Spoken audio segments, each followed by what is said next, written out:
Enough is enough. Just because your son is a doctor, you think you can leech off him? That's not going to happen. Anna, my son's wife, glares at us and starts clinging to my son, Jack. I can't stand the idea of your parents taking the money you earned from me, Jack. Please cut ties with your parents. Even Jack seemed taken aback by her boldness. Cut ties? We don't have to go that far. But Anna didn't back down. Baby, why won't you listen to me? Are your parents more important to you than me? Seeing Anna's exaggerated, tearful display, Jack panics. No, it's not like that. I'll listen to anything you say, Anna. Soothing Anna, Jack turns to us, laughing awkwardly. Sorry, Mom. So, like Anna said, I'm gonna cut ties with you now. Seems like Jack is totally manipulated by Anna. My last hope was to ask Jack, is this what you really want, Jack? Are you sure? Of course. As Jack nods affirmatively, Anna smirks triumphantly. There's no way Jack would choose leeches like you. As a parting gift, though, make sure to give us a nice wedding gift, okay? At her words, I made up my mind. I would not let her have her way. My name is Julie. I work as a nurse in a small hospital. I met my husband Eugene at the hospital. Eugene, who wasn't very healthy, was admitted to my hospital for checkups. Although no particular illness was found, we grew close as I gave him advice to maintain his daily life. After his discharge, we started dating and eventually got married. 2 years after our marriage, I became pregnant. Eugene was overjoyed.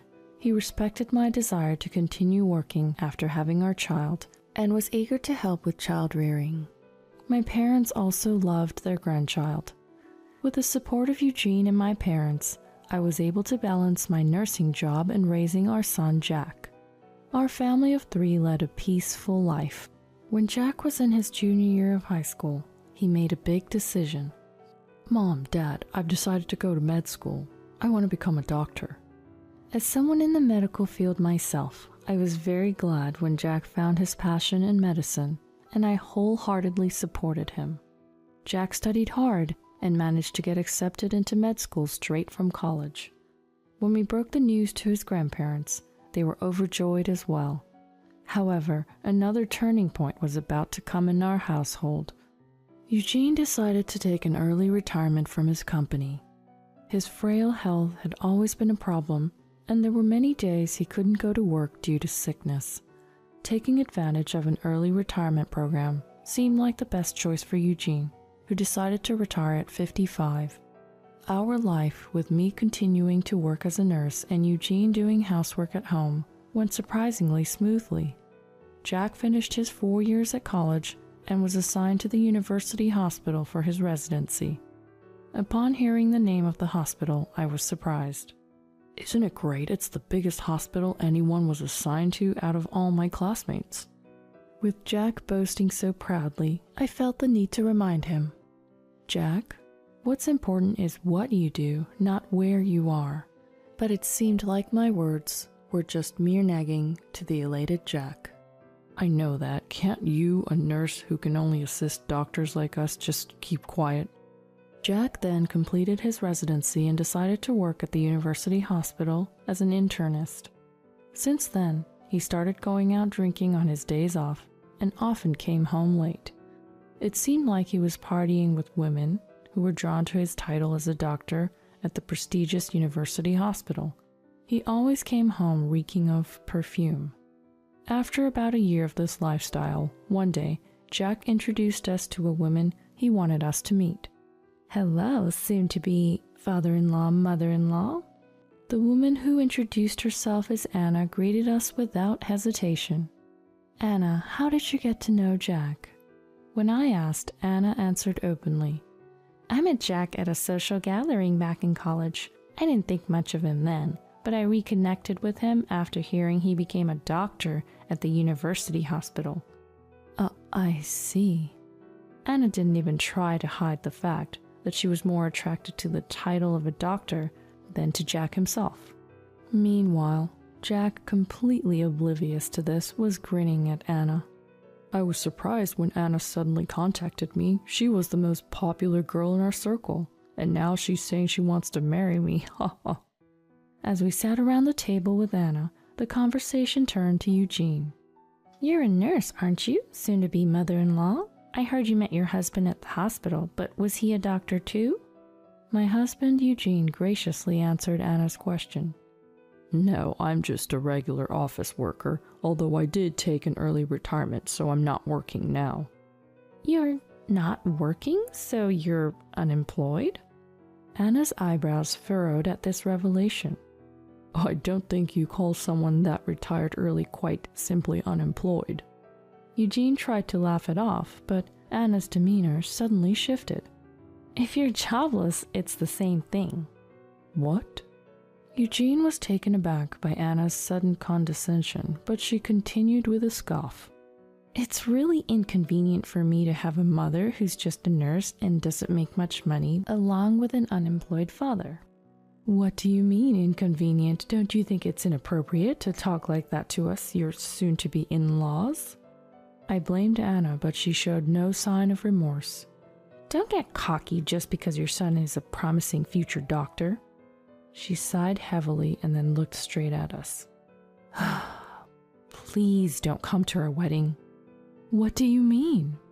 The professor from Jack's med school, who's also his boss, is planning to attend our wedding. It would be embarrassing if his parents were just a nurse and an unemployed father. Hold on, it's absurd for both parents to not be attending their child's wedding. Just tell everyone you're sick, then no one can complain, right? But I tried to object, but it was clear that Anna's decision was firm. Eugene then turned to Jack. What do you think about this, Jack? What, me? Jack, taken by surprise, was at a loss for words. Before Jack could answer, Anna interrupted. Enough is enough. Just because your son is a doctor, you think you can leech off him? That's not going to happen. Anna glared at us, then starts clinging to Jack. I can't stand the idea of your parents taking the money you earn from me, Jack. Please cut ties with your parents. Even Jack seemed taken aback by this declaration. Cut ties? I don't think we have to go that far. But Anna didn't back down. Baby, why won't you listen to me? Are your parents more important to you than me? She exaggerates her crying for effect. Panicked, Jack responded. No, that's not it at all. If it's your request, I'd do anything. Jack, who managed to calm Anna, addressed us with a foolish smile. I apologize, Mom, but I'll have to go with Anna on this one. We're cutting ties with you guys. It seems like Jack is totally manipulated by Anna. Betting on my last hope, I asked Jack, Is that really what you want, Jack? Are you sure about this? Of course. Jack replied with a nod.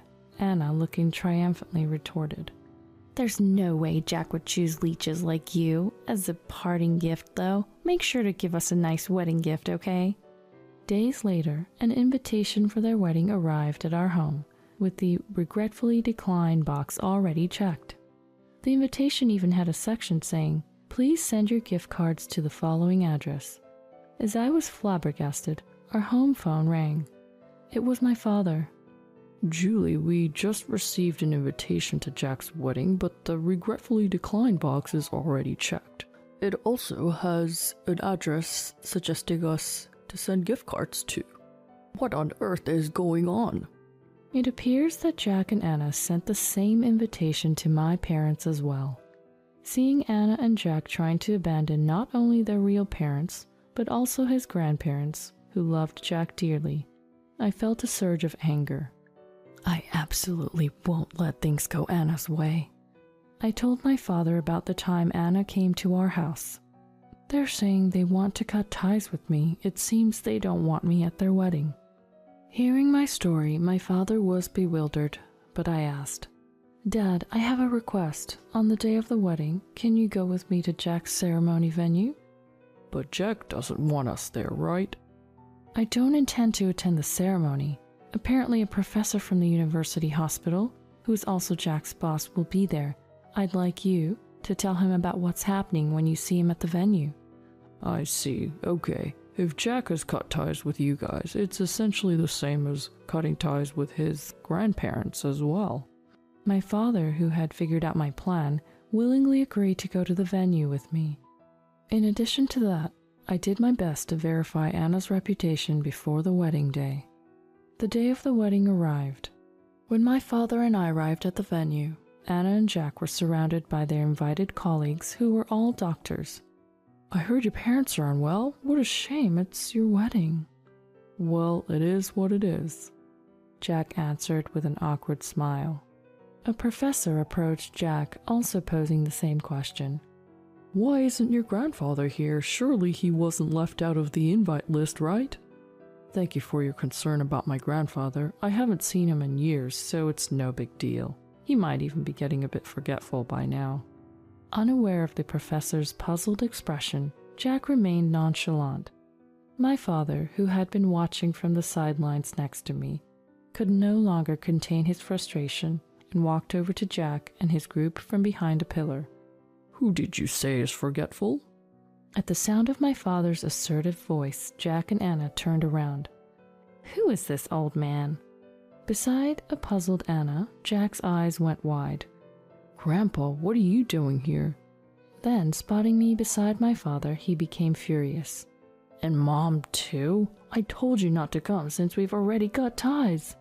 Jack's superiors glanced between him and my father, whispering amongst themselves. "That man is—" "Yes, indeed." Could it really be him? What does he mean by cutting ties? As the doctors started to murmur, the professor asked Jack in a stern voice, "What do you mean by cut ties, Jack?" "Oh, well, about that." Jack started to panic. Before he could respond, Anna intervened. "Jack's jobless father tried to leech off him who has a promising future," she exclaimed before I could rebut. "We couldn't let such parasites meet esteemed individuals like you, Professor, so we politely asked them to refrain from attending the wedding."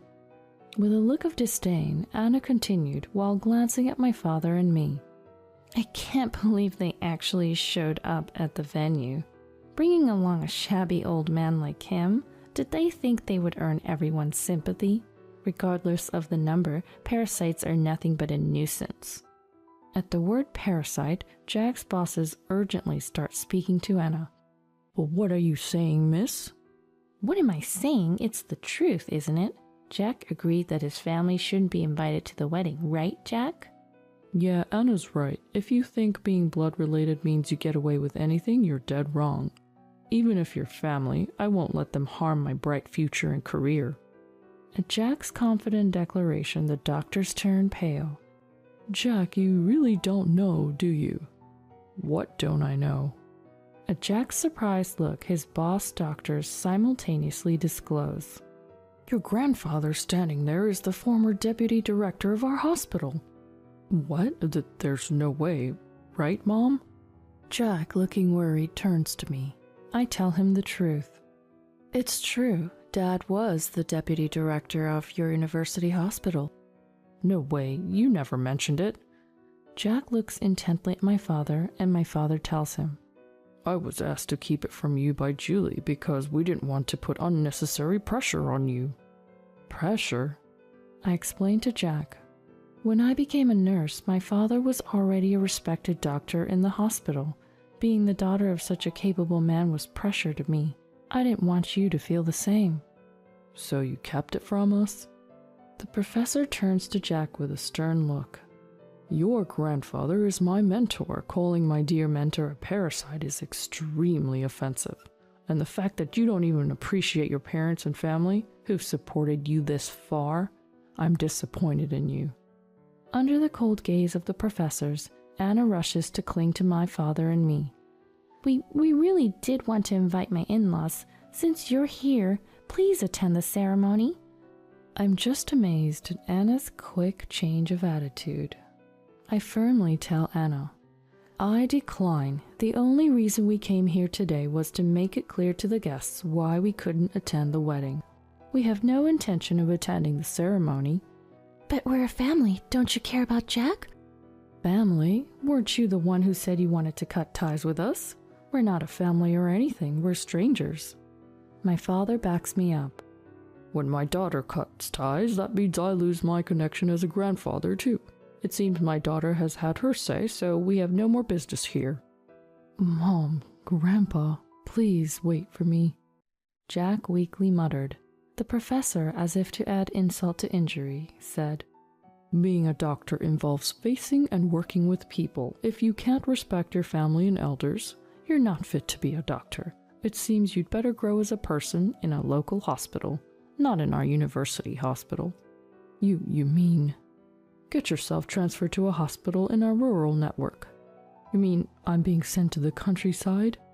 Anna glares demonically, while looking at Jack, who was stunned. Rural assignment? You must be joking. I only married you because you were working at the university hospital. Anna confronts Jack, shrieking about divorce. I'll make sure you pay alimony. Anna never really intended to support Jack as his wife after all. There was no longer any reason to be considerate of Anna. Anna, you're the one who's going to be paying alimony. My words surprised Anna. She looked at me. What? Why should I have to? Anna, you've been having an affair, haven't you? What? Suddenly, Anna began to panic. What kind of evidence do you have to make such an accusation? I laid out several photos in front of the flustered Anna. They showed Anna snuggling up to an unknown man like a couple entering a hotel. I asked your classmates about what they thought of you, Anna. They testified about the affair, and I've been investigating ever since. Here's the proof. Upon seeing the photos, Jack started to shake. Anna, you were meeting this man behind my back? It's not what it looks like, Jack. Hear me out. Why should I? I don't want to hear any excuses. Disgusted by their ugly argument, the guests following Jack's father started to leave one after another. The squabble continued until the venue staff had to intervene. By the time they realized, there were only a few guests remaining. The situation was far from conducive for a wedding, so the event was called off. Jack went straight to the city hall to collect divorce papers. I have no intention of continuing to live with a cheater.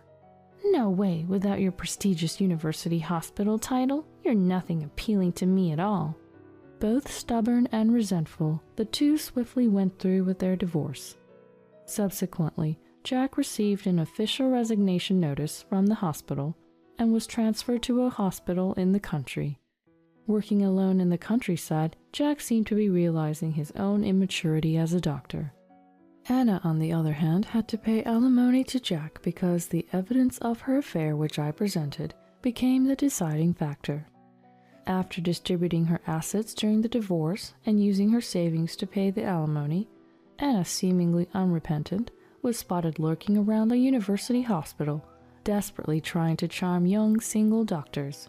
However, word of her divorce had spread throughout the hospital, and not a single doctor was willing to fall for Anna's advances. Still, Anna couldn't give up her aspirations to be a wife of a doctor working at the university hospital. She had become quite famous in the hospital as the desperate old lady chasing after doctors. Meanwhile, I've been continuing my job as a nurse. Eugene's health has become stable recently, and he's taken a great interest in cooking as his new hobby. Every time I come home from work, I'm greeted with delicious dinner prepared by my husband. While cherishing this happiness, I made a vow in my heart to continue this life with the ones I love.